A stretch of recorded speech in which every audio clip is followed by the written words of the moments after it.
చూస్తుంటే పరలోకానికి ఆరోహణమైనారు. కనుకనే ఈ క్రీస్తులో ఏముందంటే జీవమునిచ్చే ఆత్మ యొక్క నియమం ఉంది. The condition of the eternal life. జీవాన్నిస్తది. క్రీస్తు యొక్క ఆత్మ ఏం చేస్తుంది? క్రీస్తు యేసులో ఏముందంటే జీవమునిచ్చే ఆత్మ ఉంది. మనకి ఆదికాండంలో జీవమునిచ్చింది చూసారా? అదే దేవుడు. దేవుని యొక్క ఆత్మ.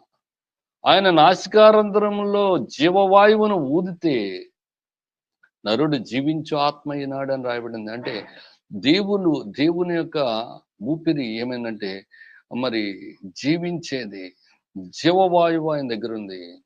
కనుక నరుడు జీవించు ఆత్మ ఆయనని రాయబడింది. కనుక ఈ రోజున జీవించే ఆత్మ యొక్క నియమము పాప మరణముల నియమము నుండి నిన్ను విడిపిస్తాది. నియమం నుండి నిన్ను విడిపిస్తాది. ఎందుకంటే ఇంతవరకు ఇవన్నీ ఈ ధర్మశాస్త్రాలని